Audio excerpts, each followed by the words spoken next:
West ബാങ്കിൽ വലിയ രീതിയിൽ ജൂത സെറ്റിൽമെൻറ്റുകൾ തയ്യാറാക്കാൻ ഒരുങ്ങുകയാണ് ഇസ്രയേൽ. പക്ഷേ ഇതിനെതിരെ എന്നത്തെയും പോലെ വലിയ രീതിയിലുള്ള പ്രതിഷേധങ്ങൾ വിവിധ ലോകരാജ്യങ്ങളൊക്കെ പറഞ്ഞുകൊണ്ട് വരികയൊക്കെ ചെയ്യുന്നുണ്ട്. പക്ഷേ ഇതിനെ മറികടന്നുകൊണ്ടും അത് നടപ്പാക്കുമെന്നുള്ള തരത്തിൽ തന്നെയാണ് ഇസ്രായേലിൻ്റെ പോക്ക്. അതത്ര എന്താ പറയുക, ഒരു ശുഭകരമായ രീതിയിൽ പര്യവസാനിക്കുന്ന ഒരു ടേംസ് ഒന്നും കാണുന്നില്ലല്ലോ.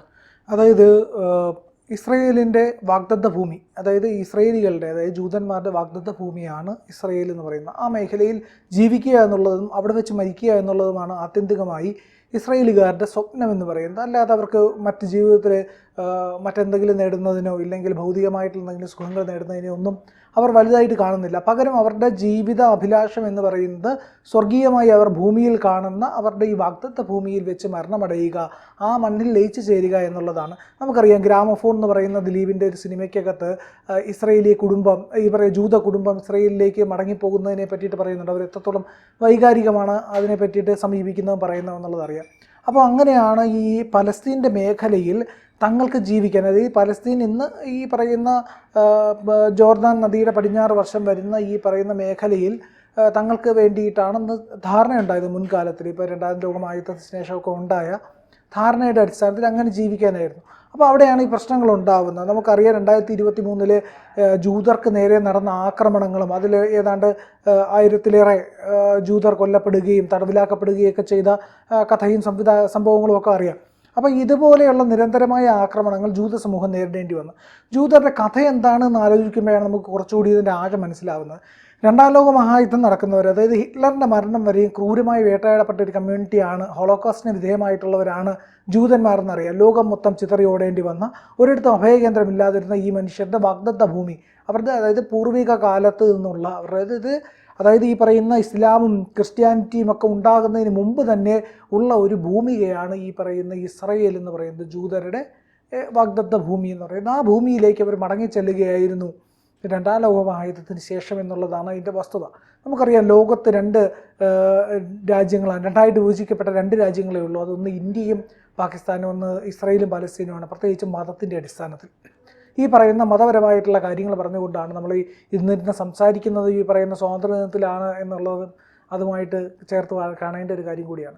അപ്പോൾ ഈ സ്വാതന്ത്ര്യത്തിൻ്റെ അവസ്ഥയിലേക്ക് നമ്മൾ എത്തുമ്പോൾ ഒരുപാട് ചോര ചിന്തേണ്ടി വന്നിട്ടുണ്ട്. ഇന്ത്യക്കാർ ഒരുപാട് കൂട്ടമായിട്ട് കൊല ചെയ്യപ്പെട്ടിട്ടുണ്ട് ഈ പറയുന്ന അതിർത്തി മേഖലകളിലെല്ലാം തന്നെ. നമുക്കറിയാം, ഹിന്ദുക്കളെ വംശഹത്യ ചെയ്ത് ഇന്ത്യയിലേക്ക് അയക്കുകയും കലാപങ്ങൾ ഉണ്ടാവുകയും നിരവധി കൂട്ടക്കൊലകൾ ഉണ്ടാവുകയും ബലാത്സംഗങ്ങൾ ഉണ്ടാവുകയൊക്കെ ചെയ്ത ഒരു ചരിത്രത്തെപ്പറ്റി നമുക്ക് കൃത്യമായിട്ട് അറിയാം. അപ്പോൾ അങ്ങനെ ഒരു ചരിത്രത്തിലൂടെ കടന്നു പോകുന്ന സമയത്താണ് വെസ്റ്റ് ബാങ്കിൻ്റെ മേഖലയിലേക്ക് കൂടുതൽ ആൾക്കാരെ കുടിയേറ്റാൻ അവിടെ സെറ്റിൽമെൻറ്റുകൾ സ്ഥാപിക്കാനായിട്ട് ഇസ്രയേൽ ഒരുക്കുന്ന 3000 പാർപ്പിടങ്ങളാണ് ഇതിന് വേണ്ടിയിട്ട് ഇസ്രയേൽ ഒരുക്കുന്നത് എന്നുള്ളതാണ്. ഈ വെസ്റ്റ് ബാങ്കിൻ്റെ പ്രത്യേകത എന്തെന്ന് കൂടി നമ്മൾ മനസ്സിലാക്കേണ്ടതുണ്ട്. വെസ്റ്റ് ബാങ്ക് എന്ന് പറയുന്ന അതിനിർണായകമായ ഒരു മേഖലയാണ് ഈ പറയുന്ന ഇസ്രയേലിനെ സംബന്ധിച്ചിടത്തോളം. ഇവരുടെ ചരിത്രപരമായ പ്രദേശങ്ങൾ, ആരാധനാ കേന്ദ്രങ്ങൾ, ഇതെല്ലാം തന്നെ ഈ വെസ്റ്റ് ബാങ്കിനോട് ചേർന്നിട്ടാണുള്ളത്. അതിനാൽ തന്നെ അവിടെ ഇവർക്ക് അവരുടെ സെറ്റിൽമെൻറ്റ് ഉണ്ടാക്കുക, അവരുടെ ആൾക്കാരുണ്ടാവുക എന്നുള്ളത് ഏറെ നിർണായകമായിട്ടുള്ള കാര്യമാണ്. അത് നിർണായകം എന്ന് പറഞ്ഞു കഴിഞ്ഞാൽ ഈ പറയുന്ന സ്ട്രാറ്റജിക്കലി കൂടി ഇമ്പോർട്ടൻ്റ് ആണ് എന്നുള്ളതാണ് അതിൻ്റെ ഏറ്റവും വലിയ കാര്യം. അതുകൊണ്ട് തന്നെ ഈ പറയുന്ന ഗാസ പോലുള്ള മേഖലകൾ പിടിച്ചടക്കുന്നതിനോടൊപ്പം തന്നെ ഇവരുടെ ഏറ്റവും പ്രധാനപ്പെട്ട സ്വപ്നം എന്ന് പറയുന്നത് വെസ്റ്റ് ബാങ്കിലെ പൂർണ്ണമായിട്ടുള്ള ഇസ്രയേൽ സെറ്റിൽമെൻറ്റുകളുടെ സ്ഥാപനമാണ്. ഈ പറയുന്ന 3000 സെറ്റിൽമെൻറ്റുകൾ എന്ന് പറഞ്ഞാൽ ഈ വെസ്റ്റ് ബാങ്കിനെ 2ആയിട്ട് പകുത്തുകൊണ്ടായിരിക്കും വരുന്നത് എന്നുള്ളത് കൂടി ഇതിലേറെ നിർണായകമാണ്. അങ്ങനെ വരുമ്പോൾ ഈ വെസ്റ്റ് ബാങ്ക് എന്ന് പറയുന്ന സങ്കല്പം പോലും ഇല്ലാതായി പോകുമെന്നുള്ളതാണ് ഇതിൽ ഈ പറയുന്ന PLO അടക്കമുള്ള പലസ്തീൻ ലിബറേഷൻ ഓർഗനൈസേഷൻ അടക്കമുള്ളവരുടെ ആശങ്ക. പക്ഷേ അതിനവിടെ സ്ഥാനമില്ല. കാരണം ഇവർ ആദ്യം മുതൽ തന്നെ മുന്നോട്ട് വെച്ച സമവായങ്ങളൊന്നും തന്നെ PLO അംഗീകരിച്ചില്ല, ഹമാസ് അംഗീകരിച്ചില്ല. അവർ യുദ്ധത്തിലേക്ക് പോയി, ആക്രമണത്തിലേക്ക് പോയി, നിരന്തരമായിട്ട് ഉള്ള ആക്രമണങ്ങളുടെ പേരിൽ ജൂതന്മാരെ കൊന്നൊടുക്കുകയും ചെയ്തു. അങ്ങനെ വരുമ്പോൾ ജൂതന്മാർക്ക് പ്രത്യേകിച്ച് ഇപ്പോൾ നോക്കാനൊന്നുമില്ല. അവരെന്ത് ചെയ്തു? ഈ പറയുന്ന മേഖലകളിലേക്ക് കുടിയേറുക, അവിടെ അവരുടെ സെറ്റിൽമെൻറ്റുകൾ സ്ഥാപിക്കുക എന്നുള്ളത് മാത്രമാണ് അവരുടെ ഏക ലക്ഷ്യമെന്നുള്ളത്.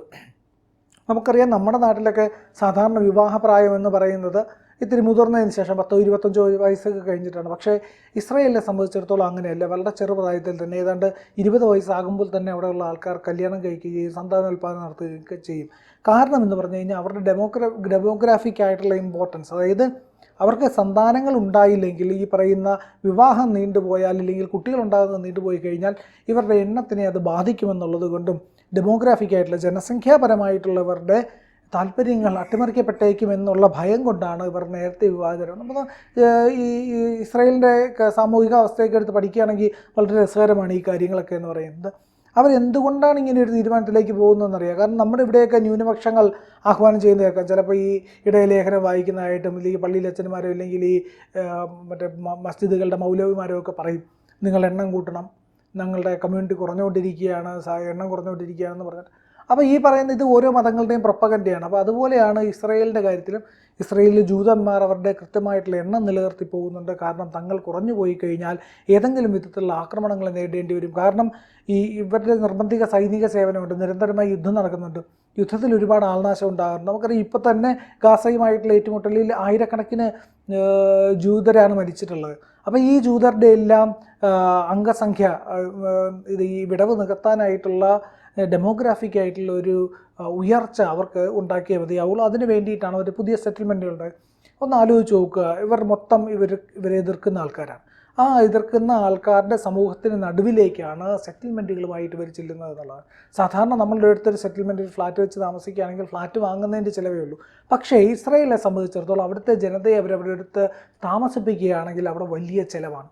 ഒരു സെറ്റിൽമെൻറ്റ് അല്ലെങ്കിൽ കോളനി എന്ന് വിളിക്കുന്നതാണ്. ആ കോളനി മേഖലകളിലേക്ക് ഇവർ കടന്നു ചെന്ന് അവിടെ താമസിക്കുകയാണെങ്കിൽ ഇവർക്ക് നേരെ ആക്രമണങ്ങളുണ്ടാകാം.